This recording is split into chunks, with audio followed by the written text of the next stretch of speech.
Hey everyone, welcome back. It's Decaway again with Mobile Nations, and I'm back to talk a little bit more about the Pixel 2 from my unboxing video the other day. Now, before I get started, there's two things that I want to clarify on that I put in the comment section down in my review video that I wasn't quite on par with in the video itself. Now, when I went to Best Buy, I went with the intention of looking at the iPhone 10, iPhone X, whatever you want to call it, but I wasn't willing to spend $1,300 to get a phone. And the Pixel 2 caught my eye and it was shiny, so I decided to buy it and bring it home. So having done a little bit more research since then and having used it for the last week, I'm in a little bit better position to talk about it. Now, the first clarification I would like to make is that it's an HTC device. It's not LG. LG made the Pixel XL2 and HTC just made the Pixel 2. But HTC did make the original the Pixel and the Pixel XL. Now the three colors that this comes in are clearly white, just black, and kind of blue. And there's also the Panda variation that has the black and the white on it with the little orange buttons. Kind of cool. Good luck trying to find one, especially since it just launched a couple weeks ago.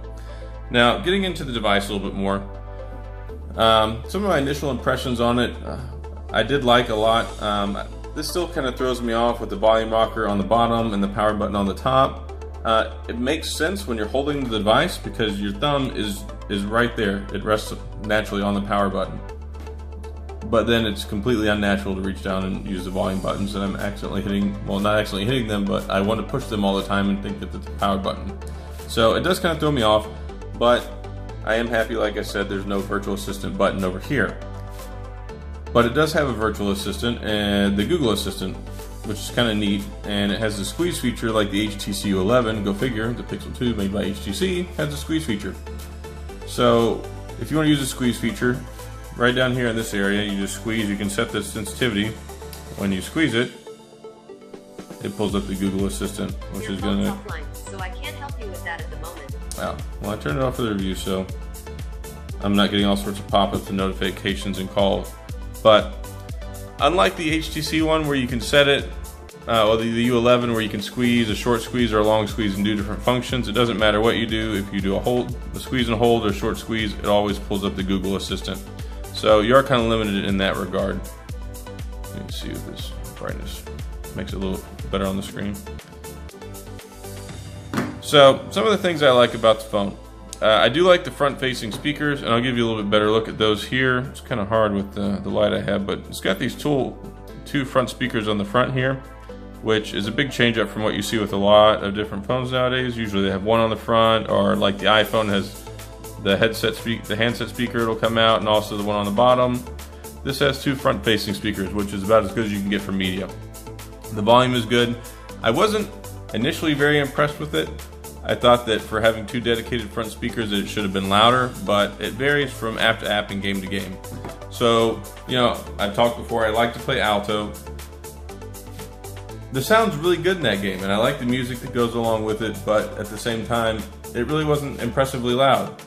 And then you turn the volume all the way up and you fire up Boom Beach, and it's like, oh my gosh, this is hurting my ears.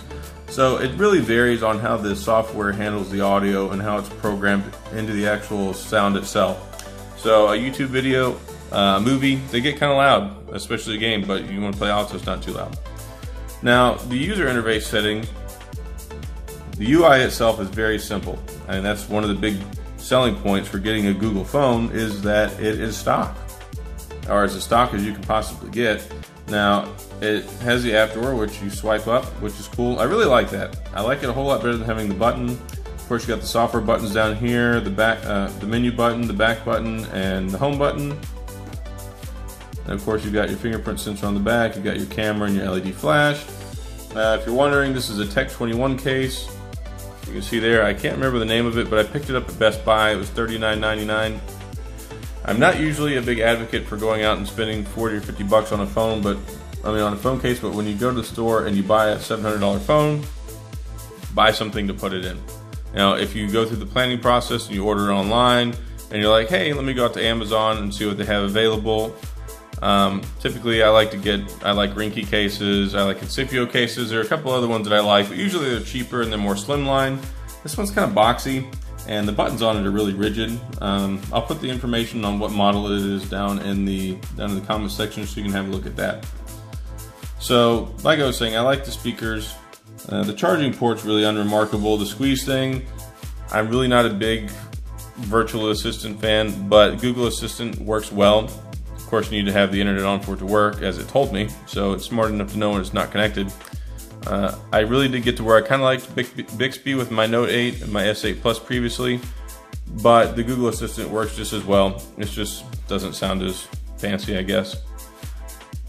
Now, some of the other things that I do and don't like about it, I don't like the bezels. Using a Galaxy S8 and I use the Galaxy S8 Plus, I moved to the Note 8, the Infinity display is just unbeatable. Now, the display on this is good, and it's more than adequate. 1080p resolution, which is good. It's only a 5-inch screen, so you really can't tell the difference between 1080p and 4K at this size of a screen. But the color saturation, there are two different really sides on this. Some people are like, I love Samsung. I love that they do the oversaturation because it just makes everything pop and it looks so visually beautiful, but it's not quite like the true tone, the natural colors that Apple's is really good at displaying on their LCDs. So I would say that the natural representation of the colors on the Pixel 2 is really good. The darks, it doesn't handle as well as some other ones that I've seen, but the color balance is really good. It has a very natural look and appearance to it. Let's see if you can look here. And it's cool if you can watch the little waves there. They're actually in motion. This is a live wallpaper. This is the stock wallpaper that comes with it. And if you swipe over to the right, it shifts just ever so slightly. So you get a little bit of a shift in from your viewing point there. Not much, but it's subtle and it's cool. So all in all, the stock stuff that comes with it is good. There's not a whole lot in here. I installed a couple of things that I like. My chat stuff, my picture stuff, my staple games, Boom Beach and Alto. And I messed around with some other things on here as well, but you really have everything that you need. It comes with the calculator, it comes with the calendar, all the standard Google apps, Google Drive, Chrome, and it's got Android Pay with it, it's got the NFC connection. So that's about it as far as the user interface and the stuff on the outside. The camera is really good. And I think I left my app open so I can show you some of the pictures that I've taken. So here's some of the pictures that I've taken, and they turned out really good. This is kind of low light. It's about 5:30, 6 o'clock. Actually, it was just a few days before daylight savings time in downtown here. But the colors pop really good, and the display and the clarity is really good. I'm gonna go this way. And this is a high-rise that was under construction. Click on it. There we go. So you can zoom in, you can see the detail is just really good. And this is still the #1 camera. The #1 camera before this, of course, was the Pixel from last year, and then they beat it with the Pixel 2. So if you really want the best camera that's out on the market, go with the Pixel 2. If you want a really good Pixel, a really good camera, you can still get the Pixel. It's a good one too, but this one is really good, and I like it a lot. I really like the natural balance and the tones and the representation. Now, I do like the oversaturated look of Samsung, but I appreciate both for different reasons. And the shutter speed is good too. I'm gonna swipe over, I'm stuck on this picture. There we go. And here's a look. I actually took this in low light. Now, surprisingly, it's doesn't look like it's low light at all, but I mean, you can zoom in, you can see the detail is really good. Those are lamb meatballs if you're in couscous, if you're curious. I went to a tapas bar, and tapas, T-A-P-A-S, and had some snacks and met with some friends. It was really good. But the pictures are really good now, especially like pictures of food and high rises. And of course, swipe up from the bottom, look at you there, hit the home button, go back. Everything else on it is very similar to the original Pixel. I never had one. Well, I didn't own one personally. I played with it at Best Buy and thought about buying one a few times. And I have a friend that had one, and I looked at some of the cases before. But this is the most I've spent with the Google phone before. And I wasn't a big fan of the Nexus series phones. And the Pixel, it was a big turnoff for me because it was, Verizon exclusive, and I use T-Mobile, I use Sprint. I don't use Verizon. Not that it's bad, but it's more than I want to pay for a phone. And here in the city area, T-Mobile works fantastic. So I was like, Verizon only, not getting one. But I broke down, I decided to get this, mostly because I'm currently using a Note 8. I'm actually recording this with the Note 8 right now, and it's what I use for my video recording and my video editing for whenever I put my videos up. But I really like the size of this phone. Now, I don't care for the bezels, but I do like the screen, and I like the overall user experience that I've had with it. The Note 8 is just a monstrosity, and I went from the S8 Plus up to the Note 8, and you're talking a 6.2 to 6.3 inch, I mean the 0.1 inch difference in the screen size, but the form factor, the weight, and then the cases are all bulky for it because it's got a more squared off physique. The Note 8 is just a bit much. And I switched jobs recently, and I have to wear slacks on a daily basis when I go to work now, and I can't really fit my Note 8 in the pocket very well, especially when my daily driver for all my texting and communications is an iPhone. So if you use two phones, you're definitely not carrying the Note 8. But if you use a Note 8 as a daily driver, it's a big phone. But it's amazing for all the video editing and stuff. And the video recording on this is good. I really like it, but it doesn't have like the built-in editing features that I need to, you know, blend my music in, do a little bit of clipping and chopping, and upload my videos.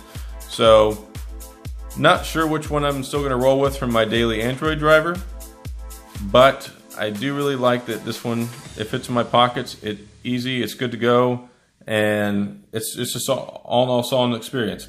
Now, I haven't had any of the real problems that they've been talking about with some of the Pixel phones, especially the XL2, or the 2XL, whichever you wanna call it, like the screen burn-in, and then you know, some of the software glitches with the screen. It happened to me one time.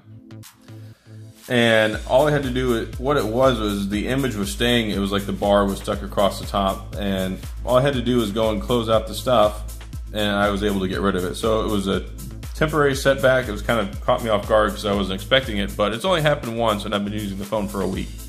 The other thing that I really don't care for, and I need to caution you on, is be careful with the screen protectors, because the glass screen protectors, I've been looking on Amazon, I'm still not using one, and it's driving me crazy because it's one of the biggest things I advocate for.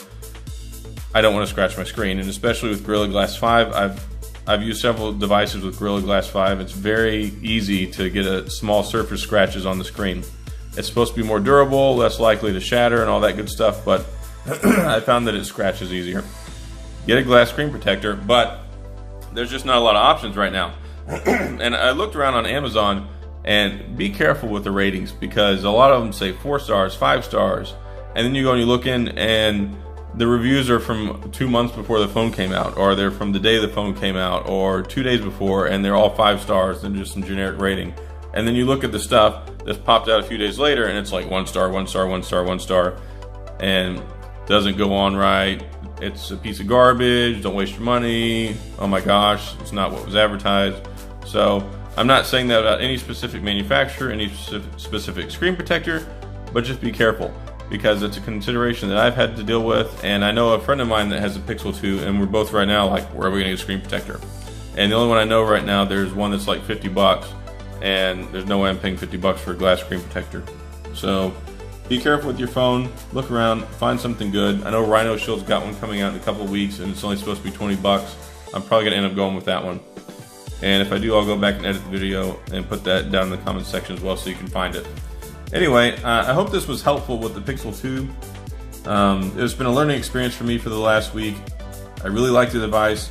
For the money, I really recommend it, especially with the Note 8, the Galaxy S8 Plus, the iPhone 8 and 8 Plus that have come out.